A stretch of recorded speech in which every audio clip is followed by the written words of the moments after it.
En un principio me toca exponer a mí, que soy Alba Luz del Ángel, y voy a hablar sobre víctimas de violencia familiar y las consecuencias psicológicas en hijos de mujeres maltratadas.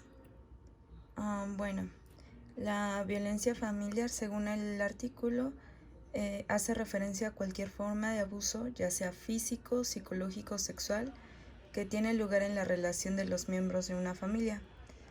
Um, el artículo hacía referencia únicamente a violencia familiar, no solo a la violencia hacia los hijos.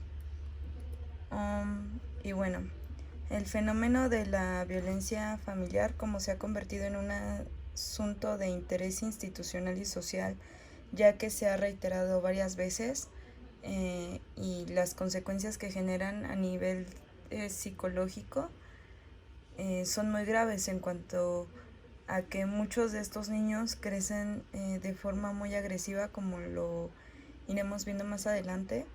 Y bueno, también dice que los hijos de las mujeres españolas que han sido maltratadas por su pareja, el 85% fueron testigos de la violencia ejercida hacia sus madres, y en un 66% también sufrieron de maltrato físico y psicológico estos niños.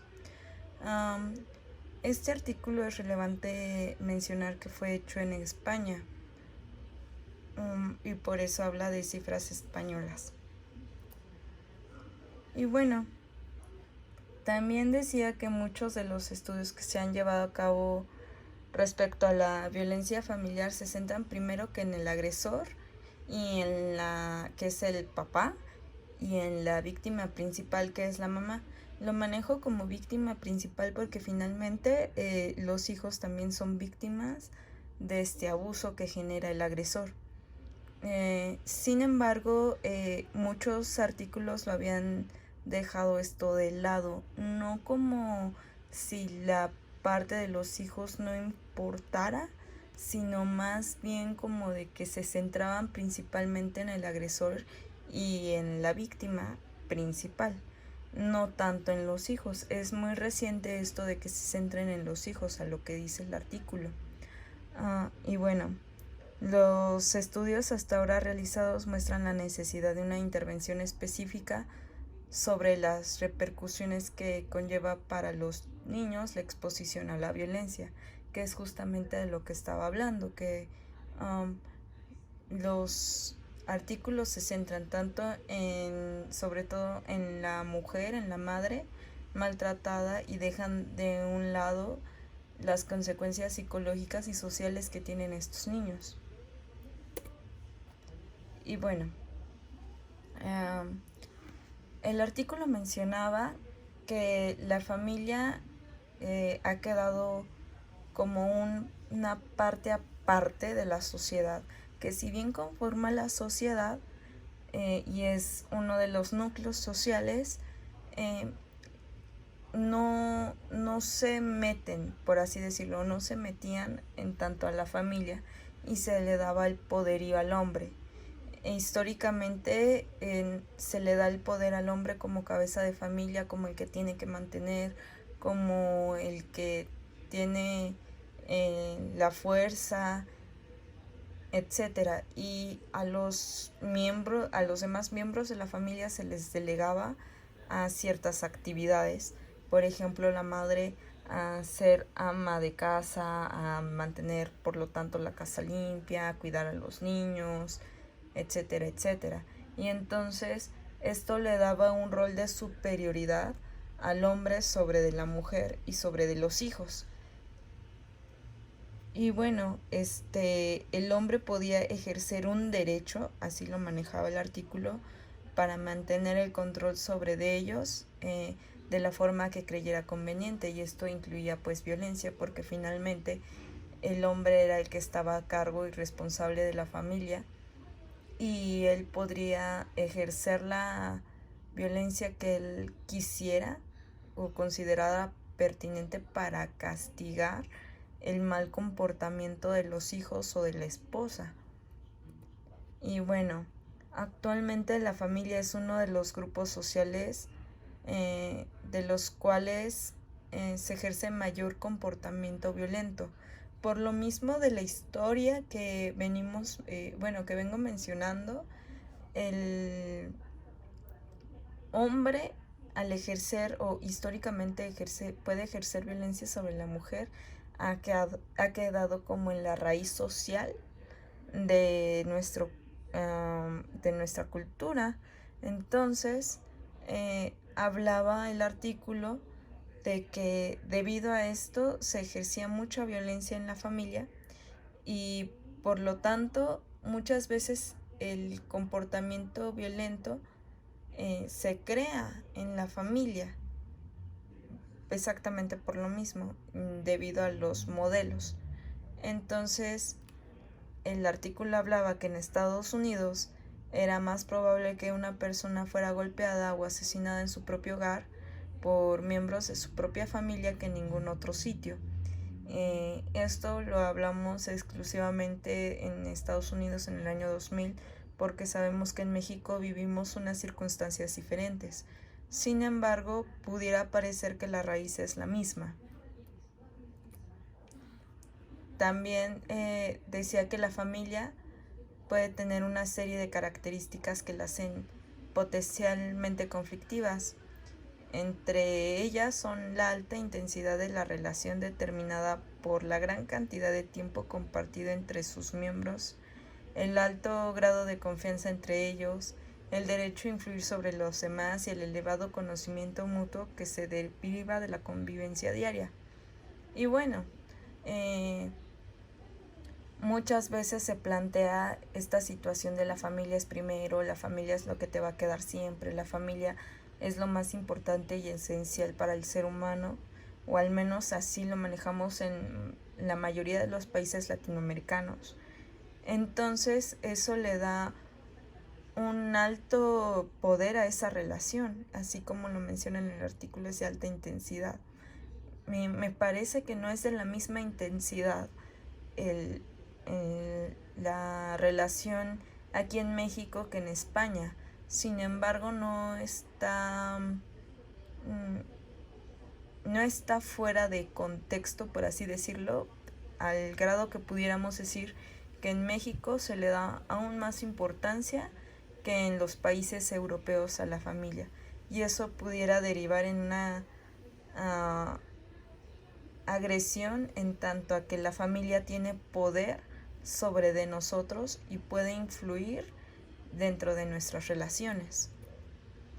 Y bueno, también dice que la propia composición familiar integrada por personas de diferente sexo y edad, lo que implica la asunción de diferentes roles a desempeñar y que se traduce en unas marcadas diferencias de motivaciones, intereses y actividades entre sus miembros. Y pues el alto nivel de estrés al cual está expuesta la familia como grupo debido a estos distintos cambios a lo largo del ciclo vital y a las exigencias de tipo económico, social o asistencial, que aquí hay que hacer un punto, están puestos en el padre, en la cabeza de familia, pudiera también ser un factor para el ejercer la violencia. También el carácter privado que posee todo aquello que ocurre en el interior de una familia. Ya sabemos o ya habíamos visto anteriormente que pues si es adentro de la familia, no hables de ello. Eso no le interesa a otras personas. Lo que pasa en familia se queda en familia. Como recientemente hemos visto en este fenómeno social del feminismo, que hablamos que muchas veces los agresores sexuales se encuentran dentro del círculo familiar. Es lo común, por así decirlo. No quiero que se vea como una relación común de que siempre pasa, sino que lo común es que el agresor sexual se encuentre dentro de lo familiar. Y esto le da otra tonalidad al no hables de ello, es que yo ya sabía que era tu tío, pero cállate, eso no sale de la familia. Algo así como este famoso dicho de los trapos sucios se lavan en casa. Entonces, por eso no se le da ¿cómo llamarlo? No se le da la relevancia al salir de la información de este entorno. Se tiene como muy guardada en el entorno familiar, y esto hace que la violencia no se exponga y no sea atendida muchas veces a tiempo. Y bueno, también dice el artículo que las investigaciones sobre los diferentes tipos de víctimas han llevado a concluir que la violencia física, psicológica o sexual causa una serie de repercusiones negativas a nivel físico y psicológico. En los niños que visualizan la violencia en el hogar por parte de su padre a su madre, quedan a merced de sentimientos como la indefensión, que es un fenómeno que hemos visto muchas veces de la indefensión aprendida, el miedo, la preocupación a que se repita la experiencia traumática, lo cual hay que hacer énfasis aquí, se repite. La experiencia traumática normalmente se repite constantemente. Entonces, los niños van perdiendo su percepción de control y también su percepción del merecer, la creencia de ser querido y de la vida general. El artículo aclaraba que muchas veces los niños creen que no merecen las cosas, ¿no? O incluso que merecen ser castigados. El de, sí, es que sí me porté mal, entonces me la gané. Entonces, sí, mi padre tiene derecho a castigarme porque yo me porté mal y a ejercer violencia sobre de mí. Y esto se va extrapolando a muchas áreas de su vida, en aceptar esta normalización de la violencia. Bueno, de las consecuencias psicológicas de los niños a la violencia familiar, pues dicen que presentan en una primera instancia conductas agresivas y antisociales. Estas son conductas externalizantes. También pueden llegar a presentar conductas de inhibición y miedo, que son conductas internalizantes. También a largo plazo presentan menor competencia social, menor rendimiento académico, niveles más altos en ansiedad, depresión y síntomas traumáticos. El artículo también comentaba que muchas veces estos niños no tenían por esto un buen desarrollo social, lo cual pues tiene toda la lógica del mundo desde el punto de vista que vimos en la diapositiva anterior, que los niños pierden el control. Ya no es su locus del control, queda externo y no interno, y ellos consideran que no tienen control sobre de lo que está pasando alrededor de su vida. Y bueno, en el artículo venían estas gráficas, son dos. Una hablaba de la proporción casos informantes sobre sintomatología en hijos de las madres. Hablaban sobre los comportamientos que tenían sus hijos. Entonces, hablaban que hay una conflictividad en la escuela, una huida del hogar, un comportamiento violento hacia iguales, un comportamiento violento hacia las madres mismas. Y esto habla pues de comportamientos aprendidos. Si yo toda la vida he visto que mi papá golpea a mi mamá, muy probablemente yo repita ese comportamiento como hombre. En tanto yo puedo golpear a la mujer porque es menos. También lo platicaba el artículo de esta forma: porque vale menos, porque hace menos, porque no tiene el mismo nivel que yo, porque no aporta lo mismo que yo, porque ella es ama de casa, y yo soy el que trae la economía. Y entonces este comportamiento se va replicando y, como ya lo había mencionado anteriormente, se va extrapolando a otros componentes. ¿Y cuáles son estos? Pues en la escuela. También mencionaba que muchas veces cuando la madre saca al niño de la escuela, o que diga del hogar en el que ella era maltratada, muchas veces no hablan de este tema.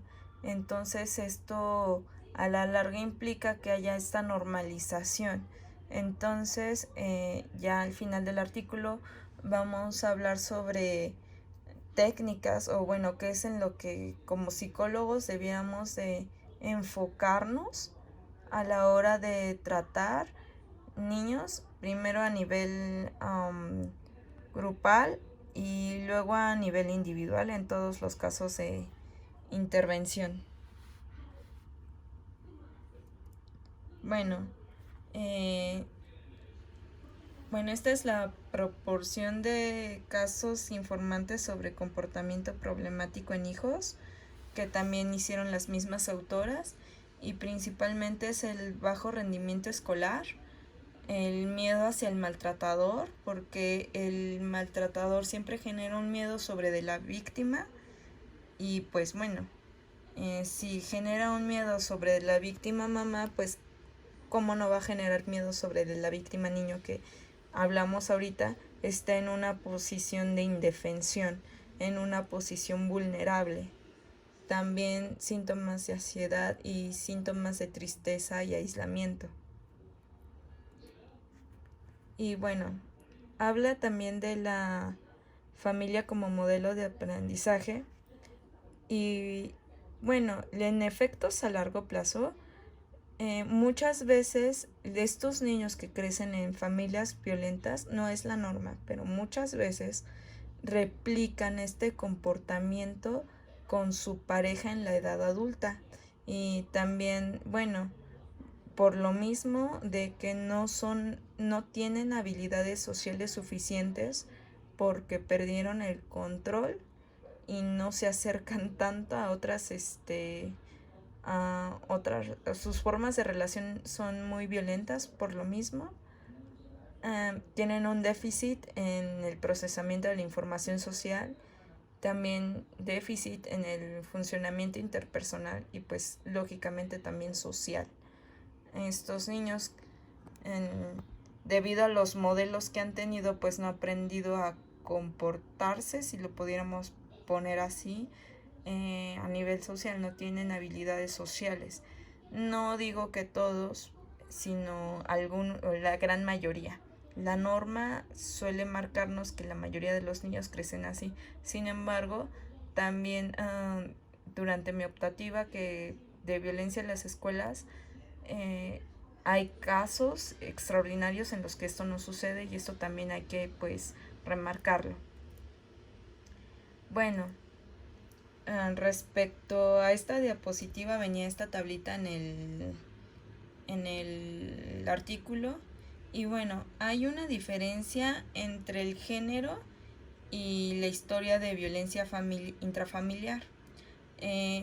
Como lo mencionaba anteriormente, si soy hombre y yo veo que mi papá le pega a mi mamá, yo puedo entonces ejercer violencia hacia mi pareja porque eso es lo que yo aprendí.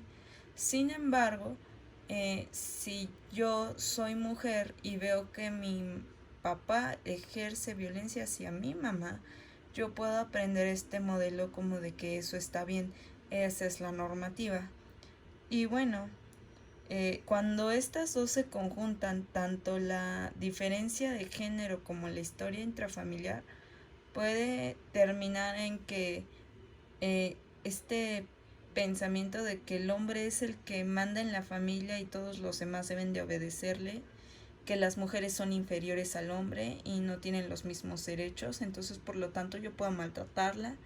Si un hombre le pega a una mujer es porque se lo merece o porque ella lo provoca, lo que ya mencionaba anteriormente. El pegar a las mujeres es normal o es frecuente y no tiene ninguna repercusión porque eso es lo que marca la norma. Y si quieres que te respeten, pues tienes que ser violento. Esa es la forma de darme a respetar. Y si lo vemos en la familia, pues los externalizamos a todos los niveles. Y bueno, las intervenciones con niños expuestos a la violencia familiar. Existen varios programas de intervenciones. Para la intervención de grupo se centra en primero romper el tabú y el secretismo sobre la violencia ejercida dentro de la familia.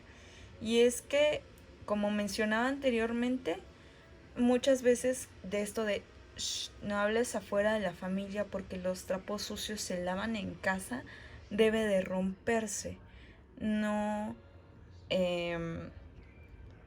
proteger al agresor. Entonces, empezar rompiendo este tabú de aquí no vamos a proteger agresores. Y tú reconocer que la persona ha sido víctima de violencia, sin embargo, con el mismo programa darles control para que ya no empiecen a tener esta indefensión aprendida en la que ya no puedan defenderse y ya no sean para siempre víctimas. También facilitar el aprendizaje de estrategias de autoprotección a través del desarrollo de planes de seguridad. Bueno, el artículo también mencionaba que muchas veces los padres abusivos podían quedarse con los niños. Incluso también que los niños se quedaran en lugares de acogida mientras se solucionaba el pleito legal entre el padre y la madre.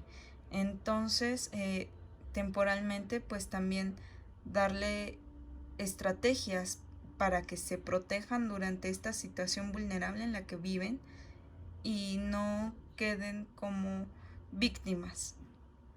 Pues también aumentar la autoestima a través del refuerzo y validación de los sentimientos por los miembros del grupo. Siempre validar lo que sienten los demás y no generar esta pena a sus sentimientos, sobre todo si son hombres, porque como mujeres se nos permite sentir, pero hemos visto a lo largo del tiempo que a los hombres este sentir es más reprimido y cambia. Entonces, no hacer valores por género, sino que todos los miembros del grupo puedan expresarse y que respondan ante estos, ante los demás. Y favorecer una experiencia positiva en un ambiente seguro y estructurado. Bueno, lo que siempre vemos en terapia, que es un ambiente seguro, es un ambiente donde pueden decir lo que piensan y no menospreciar o invalidar los sentimientos del otro. Y bueno, a nivel general existen 3 aspectos que deben de ser tratados. Uno es el ámbito emocional, que como decíamos, no invalidar el sentimiento del niño y tratar de escucharlo así para que finalmente pueda salir de este círculo de violencia en el que familiar, en el que nada se dice fuera de la familia. También en el ámbito cognitivo, hacer una reestructuración cognitiva respecto a qué es la violencia y cómo esto ayuda a evitar posibles comportamientos violentos en un futuro. Si reestructuramos que la violencia no es normal, pues puede ser demasiado beneficioso para el niño, y esto lo dice como el artículo, como de que es algo vital. Y pues en el ámbito conductual, pues es importante fomentar actividades en que el menor tenga la sensación de control. Lo que hablábamos hace poco, o bueno, lo que decía hace poco, respecto a que los niños pierden la sensación de control mientras son víctimas de la violencia familiar. Entonces, lo que hay que hacer es hacer ejercicios para que ellos puedan ejercer control sobre su vida y así no queden como víctimas siempre, como indefensos ante ante la vida. Y bueno, eso sería todo del artículo que me tocó y pues gracias.